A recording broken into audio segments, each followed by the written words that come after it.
دیکھیے میں نے کہا تھا دوستی کے مجلس میں بیٹھنا ہے، دوستوں کے ساتھ، سنو غور سے، کیا بولے؟ دوستوں کے ساتھ بیٹھنا ہے مجلسوں میں، ہنسی مذاق کی جیسی مجلس ہوتی ویسے بیٹھ سکتے، لیکن گالی گلوچ والی مجلسوں میں نہیں بیٹھیں گے، نہیں سمجھے؟ یا کسی کو تکلیف دینے والی، جیسے کسی کو چڑھانے والی مجلس چل رہی ہے، نہیں سمجھے کیا؟ کس کو چڑھانے وغیرہ، ہاں، یا کسی کے بارے میں کوئی پلاننگ ہو رہی ہے اور شریعت سے ہٹ کر ہے، تو ایسی مجلسوں میں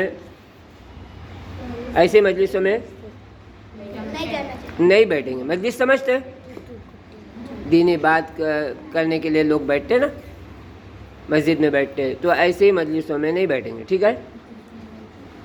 تو اللہ کے نبی صلی اللہ علیہ وسلم کے بارے میں جو ہے حضرت جابر بن سمرہ رضی اللہ تعالیٰ عنہ کہتے ہیں کہ میں نبی کریم صلی اللہ علیہ وسلم کے صحبت میں 100 مجلسوں سے بھی زیادہ بیٹھا ہوں، یعنی ایسی مجلسوں میں 100 سے زیادہ بار بیٹھا ہوں. ان مجلسوں میں صحابہ کرام کبھی اشعار بھی پڑھتے تھے. اشعار سمجھتے ہیں؟ اشعار کس کو کہتے ہیں؟ نعت خوانی ہوتی تھی، یا پھر پرانے زمانے کے جو ہے کچھ ایسی چیزیں جس کو جو ہے صحابہ پیش کرتے تھے.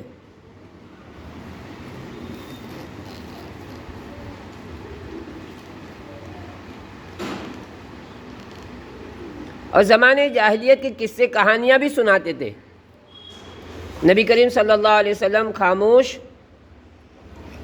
خاموشی سے یہ سب سنتے رہتے تھے، بلکہ کبھی کبھی خود بھی ان کے ساتھ ہنسنے میں شریک ہو جایا کرتے تھے. نہیں سمجھے؟ جو بات تم کو سمجھ میں نہیں آئی نا، پوچھا کرو، کیوں بولو. بعض مرتبہ ایسا ہوتا ہے کہ آدمی سنتا ہے لیکن سمجھتا نہیں، تو ہم ایگزام ہال میں کیا کرتے ہیں؟ جو سوال نہیں سمجھتا ہم کیا کرتے ہیں؟ اس کو پوچھتے، تاکہ سوال سمجھ نہیں آیا تو جواب بھی آسانی سے لکھ سکتے. اسی طرح نبی کریم صلی اللہ علیہ وسلم اپنی مجلس میں خود بھی کبھی کبھی قصے سناتے. آج کون سا ٹرن ہے معلوم آپ کا؟ قصوں کا ٹرن ہے. کس کا ہے بولو؟ ہاں، کہ آج ہمارا کون سا دن ہے؟ قصوں کا دن ہے. تو اللہ کے نبی صلی اللہ علیہ وسلم، اب سنو، ایک عورت نے کہا یہ عجیب و غریب قصہ تو بالکل خرافہ کے قصوں کی طرح ہے. نبی کریم صلی اللہ علیہ وسلم نے فرمایا تمہیں خرافہ کا صحیح قصہ بھی معلوم ہے؟ اور پھر خود ہی آپ صلی اللہ علیہ وسلم نے خرافہ کا اصل قصہ تفصیل سے سنایا. اسی طرح ایک بار حضرت عائشہ رضی اللہ تعالی عنہا کو 11 عورتوں کی ایک بہت ہی دلچسپ کہانی معلوم تھی. حضرت بکر بن عبداللہ صحابہ کرام کی ایک بے تکلفی اور خوش طبعی کا حال بیان کرتے ہوئے فرماتے ہیں کہ صحابہ کرام ہنسی اور تفریح کے طور پر ایک دوسرے کی طرف تربوز کے چھلکے پھینکا کرتے تھے، لیکن جب لڑنے اور مدافعت کرنے کا وقت آتا تھا تو اس میدان کے شہ سوار بھی صحابہ ہی ہوتے تھے. ہنسی مذاق میں بھی اللہ کے نبی صلی اللہ علیہ وسلم کے صحابہ ایک دوسرے کی مذاق کرتے تھے، لیکن ایسے نہیں کہ کسی کو تکلیف ہو، ایسے نہیں، بلکہ وہ خوشی کا دن ہوتا تھا اور ایک دوسرے سے دل جوئی سے جو ہے یہ چیزیں کیا کرتے تھے. نبی کریم صلی اللہ علیہ وسلم کے صحابی حضرت عبد الرحمن فرماتے ہیں کہ نبی کریم صلی اللہ علیہ وسلم کے صحابی نہ خشک مزاج تھے نہ مردوں کی سی چال چلتے تھے. وہ اپنی مجلسوں میں شعر و شاعری بھی کرتے تھے اور دور جاہلیت کے قصے کہانیاں بھی بیان کرتے تھے، لیکن جب ان سے کسی معاملے میں حق کے خلاف کسی بات کا مطالبہ ہوتا تو ان کی آنکھوں کی پتلیاں غصے میں اس طرح پھر جاتی تھی جیسے ان پر جنون کی سی کیفیت طاری ہے. لیکن جہاں شریعت کے خلاف کوئی بات آ گئی تو فوراً صحابہ کیا کرتے تھے؟ اس کو سنتے نہیں تھے، بلکہ غصہ ہوتے تھے، آگ بگولا ہوتے تھے، اور کبھی ایسا اس پر جو ہے کچھ بولنے کا موقع ملے تو بول بھی ڈالتے تھے. صحابہ کسی سے ڈرتے نہیں تھے، وہ کس سے ڈرتے تھے بولو؟ اللہ سے ڈرتے تھے۔ ایک صحابی کے بارے میں آتا ہے جن کا نام رستم تھا،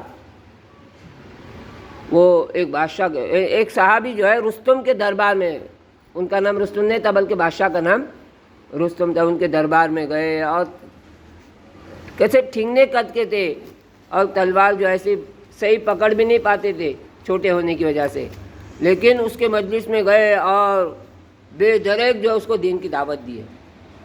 تو صحابہ کس سے ڈرتے تھے؟ اللہ سے۔ ہم کو بھی کس سے ڈرنا ہے بولو؟ اللہ سے ہی ڈرنا ہے، اللہ کے علاوہ کسی سے نہیں ڈریں گے۔ کیوں بولو؟ کہ کسی کے پاس کوئی طاقت ہے ہی نہیں اللہ کے علاوہ۔ اگر بادشاہ کے دل کو موم کرنا ہے وہ بھی اللہ ہی کرتے ہیں۔ بادشاہ کے دلوں کو جو ہے اگر وقتی طور پہ وہ بھر مزاج میں تلخی ہو وہ بھی اللہ ہی کرتے ہیں۔ وہ کس لیے کرتے کہ ہمیں جو ہے عبرت، ہمیں جو ہے کبھی کبھی اس سے سبق مل جائے، اس کے لیے۔ بات سمجھ میں آ رہی ہے نا؟ تو ہم کیا کریں گے؟ ہر معاملے میں اللہ کے نبی صلی اللہ علیہ وسلم کی طور طریقوں کو دیکھیں گے، جس کو ہم آئیڈیل کہتے ہیں۔ کیا کہتے ہیں؟ ہاں، کہ ان کا طور طریقہ کیا ہے۔ لقد کان لکم فی رسول اللہ اسوۃ حسنہ کہا اللہ تعالیٰ نے، کہ تمہارے لیے بہترین آئیڈیل جو ہے اللہ کے نبی صلی اللہ علیہ وسلم ہے۔ ماڈل بولتے نا، زندگی گزارنے کا ماڈل کیا ہے؟ وہ اللہ کے نبی صلی اللہ علیہ وسلم کی زندگی ہے۔ تو ہم ان کی زندگی پر کیا کریں گے؟ ہاں، ہر چیز میں جو ہے، آج صبح میں بتلا رہا تھا بچوں کو کہ صحابہ جو ہے کسی چیز کے چھوٹنے پر کیا کرتے تھے معلوم؟ فوراً جو ہے اس کی ٹو میں لگ جائے، آج کچھ تو کمی ہو گئی ہے۔ نہیں، میں نے اکثر مثال دیا ہوں، کیا آج صبح میں نے چائے نہیں پیا، آج بہت سر درد دے رہا ہے۔ کیوں؟ کہ مجھے چائے کی عادت ہے، آج چائے نہیں پیا تو کیا ہوا؟ سر درد دے رہا، اور مزاج میں ایسے وہ پھرتیلا پن نہیں ہے۔ ایسے بعض لوگوں کو ہوتی ہے کسی چیز کی عادت۔ صحابہ کو نیکیوں کی بہت عادت تھی، اگر کسی نیکی میں کمزوری آتی تھی تو فوراً کیا کرتے تھے؟ وہ کچھ تو چیز چھوٹ رہی جس کی وجہ سے آج ہماری جو ہے حالت صحیح نہیں ہے۔ تو امیر جماعت نے کہا کہ دیکھو آج ہمارا مسواک چھوٹ رہا ہے۔ کیا چھوٹ رہا ہے؟ تو سب لوگ دوڑے، کہاں گئے بولو؟ درختوں کی ٹہنیوں کے پاس گئے، درختوں کی ٹہنیاں توڑے اور مسواک کرنا شروع کیے۔ کیا کیے بولو؟ ہاں، اب یہ حالت دیکھ کے دشمن جو سامنے کھڑے تھے، انہوں نے کیا کیا؟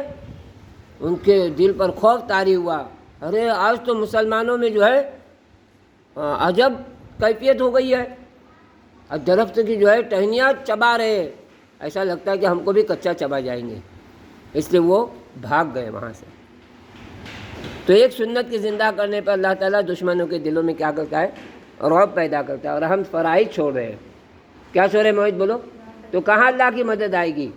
خالی سنت کے عمل پر اللہ کی مدد آئی ان کے ساتھ، اور ہم فرائض چھوڑ رہے تو اللہ ناراض نہیں ہوں گے؟ آج جو زلزلے آ رہے ہیں وہ کیوں آ رہے ہیں معلوم؟ ہمارے اعمال کے گندے ہونے کی وجہ سے۔ کس کی وجہ سے بولو؟ ہاں، اعمال صحیح نہیں ہمارے، اس وجہ سے جو ہے یہ حالات آ رہے۔ نہیں سمجھ میں آ رہا؟ تو کیا کریں گے؟ پابندی سے اپنے اعمال کو سنواریں گے، سدھاریں گے اپنی زندگی کو، تاکہ ہماری دنیا کی بھی زندگی اچھی گزرے اور آخرت کی بھی زندگی اچھی گزرے۔ بات سمجھ میں آ گئی آج کی